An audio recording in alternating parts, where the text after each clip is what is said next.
चलिए आज हम लोग हिंदी व्याकरण के एक प्रमुख टॉपिक समास के बारे में पढ़ेंगे। समास एक शब्द है, एक पद है जिसके बारे में हम लोग जानेंगे। समास है क्या? तो समास के बारे में हमने लिखा, किसी पद का कारक या विभक्ति चिन्हों को छोड़कर एक हो जाना समास कहलाता है।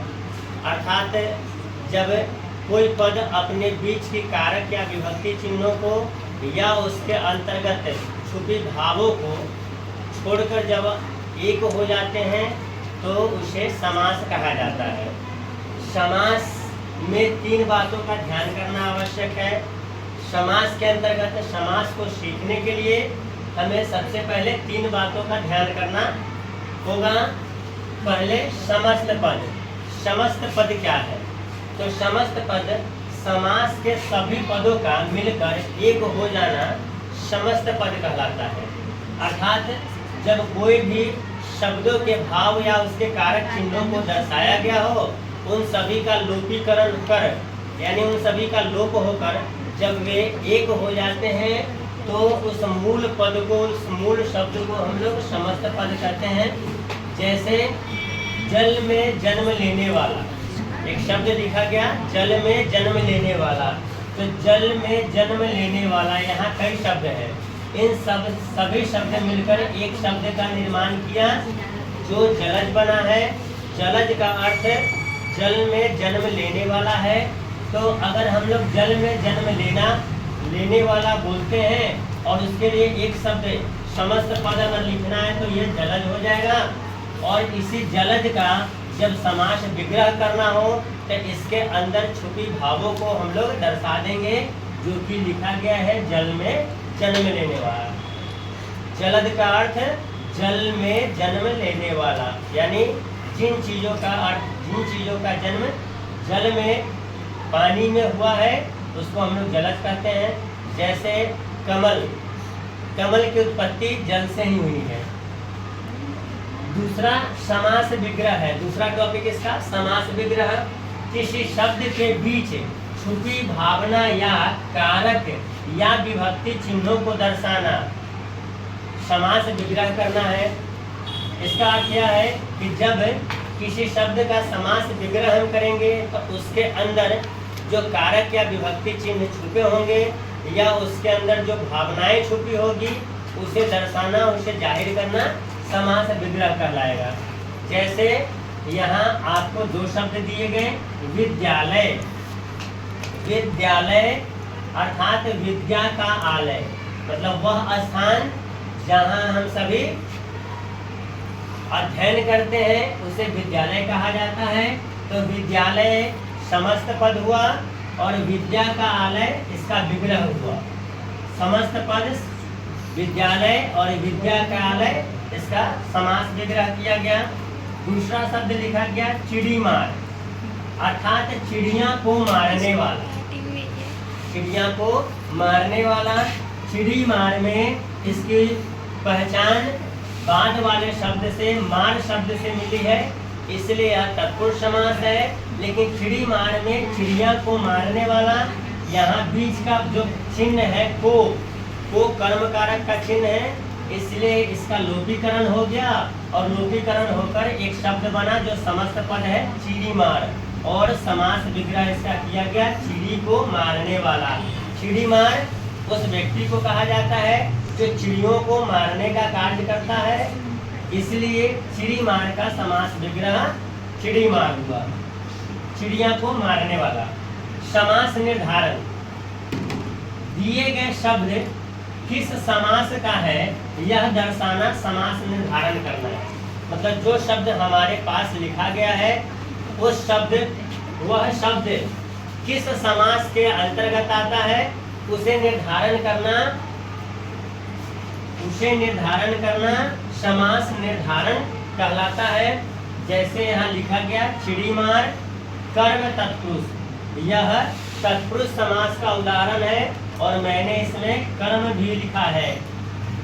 तो तत्पुरुष समास जो है वह 6 भागों में बांटा गया है। वह अपने कारक और विभक्ति के अनुसार 6 भागों में बटा हुआ है।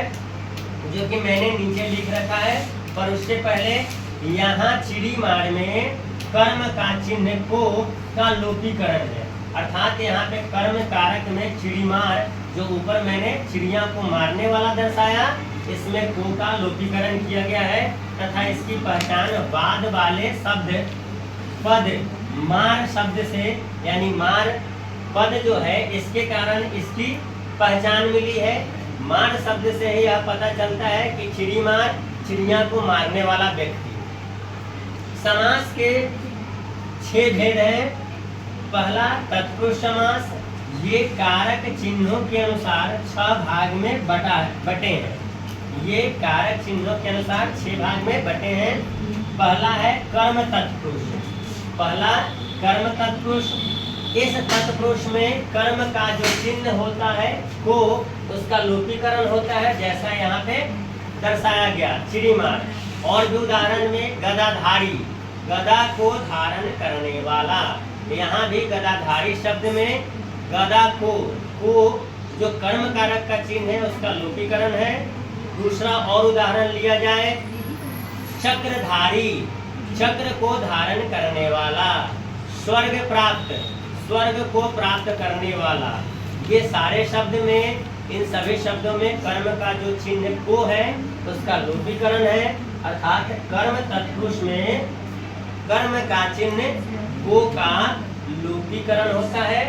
दूसरा शब्द है हमारा करण तत्पुरुष, जो दूसरा इसके प्रकार में तत्पुरुष के प्रकार में आता है, करण तत्पुरुष। इस समास के अंतर्गत करण का चिन्ह से के द्वारा के साथ इनका लोपीकरण रहता है, इनका लोपीकरण रहता है। जैसे राम तुलसीकृत, तुलसी द्वारा रचित, तुलसी द्वारा रचित। हस्तलिखित, हाथ से लिखा हुआ। तो यहाँ इन दोनों शब्दों में से जो करण कारक का चिन्ह है उसे लोप कर दिया गया और करण कारक तत्पुरुष में यह आया। तीसरे नंबर पे हमारा संप्रदान तत्पुरुष है। तीसरे नंबर पे संप्रदान तत्पुरुष। संप्रदान का चिन्ह को के लिए होता है। संप्रदान का चिन्ह कारक की ओर अगर हम देखें तो पहले बताया गया हुआ है कि कारक में, संप्रदान कारक में 2 चिन्ह को और के लिए दर्शाया जाता है। तो संप्रदान कारक में को और के लिए जो चिन्ह है उसका लोपीकरण रहता है। जैसे हथकड़ी, हाथ के लिए कड़ी। यज्ञशाला, यज्ञ के लिए शाला, शाला का अर्थ यहाँ दर्शाया जाता है। शाला शब्द का अर्थ क्या दर्शाया जाता है? आलय। तो यज्ञशाला यानी यज्ञ के लिए आलय। उसके अतिरिक्त अगर देखा जाए तो जेब खर्च, राह खर्च, जेब के लिए खर्च, राह के लिए खर्च। उसके बाद अपादान तत्पुरुष है अगले नंबर पे, चौथे नंबर पे अपादान तत्पुरुष। इसमें अपादान का चिन्ह से का लोपीकरण रहता है। से करण कारक के अंतर भी आता है और से अपादान कारक के अंतर्गत भी आता है। दोनों की जो भेद है, इनके बीच जो अंतर है वह हम लोग इस प्रकार से जानेंगे। जब आपके साथ कोई वस्तु हो या साथ या सहारे के लिए इस्तेमाल किया जाए तो से वहाँ करण कारक है। जब अलगाव या बिछड़ाव की स्थिति हो या डर की स्थिति दर्शाई जाए तो वहाँ पे अपादान कारक की स्थिति होती है। जैसे उदाहरण के लिए लिया जाए, वह बस से विद्यालय आता है। वह बस से विद्यालय आता है, तो जब वह बस से विद्यालय आता है तो बस भी उसके साथ होती है, इसलिए यहाँ करण कारक है। और वह घर से विद्यालय आता है, तो घर से विद्यालय आते समय हम घर को छोड़ कर आते हैं, घर को छोड़ कर आते हैं। इसलिए जब छोड़ने की स्थिति हो, अलग होने की स्थिति हो तो वहाँ पे अपादान कारक होता है। दूसरा उदाहरण देखा जाए तो पेड़ से पत्ते गिरते हैं। यहाँ भी पेड़ से पत्तों का गिरना यानी पेड़ की टहनियों से अलग होना अपादान कारक है। और मैं कलम से लिखता हूँ, तो जब मैं लिखने का कार्य करता हूँ तो कलम हमारे हाथ में होती है, हमारे साथ में होती है, इसलिए वहाँ करण कारक का चिन्ह है। अगले नंबर पे संबंध तत्पुरुष है। अगले नंबर पे संबंध तत्पुरुष जो 5वें नंबर पे है, 5वां नंबर संबंध पुरुष ऐसे समासिक पद जिनमें कारक चिन्ह का, के, की, रा, रे, री या ना, ने, नी ये 3 शब्द हैं जो हमें संबंध को दर्शाते हैं। तो जिन वैसे शब्द जिनमें कारक चिन्ह का, के, की का लोपीकरण रहता है वह संबंध तत्पुरुष होता है। जिस तरह से हम लोग देख रहे हैं यहाँ पे सभालय, सभा का आलय, सभालय सभा का आलय, विद्यालय विद्या का आलय, देव कन्या देव की कन्या, सचिवालय सचिवों का आलय, इन सभी शब्दों में काके की का संबंध है।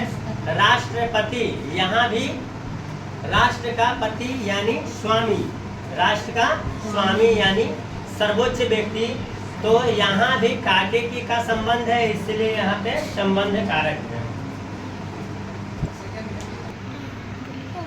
और सबसे लास्ट में हमारा छठा अधिकरण तत्पुरुष दिया गया है। अधिकरण तत्पुरुष में आपको ध्यान रखना है कि अधिकरण कारक में और पर का चिन्ह होता है, यानी कारक चिन्ह इसमें में और पर होता है। तो में और पर, तो जिस समास के अंतर्गत कारक चिन्ह में और पर का लोपीकरण रहे वहाँ अधिकरण तत्पुरुष समास होता है। जैसे नरोत्तम, नरों में उत्तम, गृह प्रवेश, घर में प्रवेश, पुरुषोत्तम, पुरुषों में उत्तम, युधिष्ठिर, युद्ध में स्थिर रहने वाला यानी युधिष्ठिर, वह व्यक्ति जो युद्ध में भी अपने धैर्य को ना खोए, जो स्थिर रहे, जो अपनी साहस को ना खोए, वही युधिष्ठिर होता है। तो युद्ध में स्थिर अर्थात युधिष्ठिर, तो ये सभी अधिकरण तत्पुरुष के अंतर्गत आते हैं। ये सभी आपको तत्पुरुष के कारक और विभक्ति चिन्हों के अनुसार इन्हें 6 भागों में बांटा गया है। आज के लिए इतना ही, आगे फिर दूसरे कक्षा में।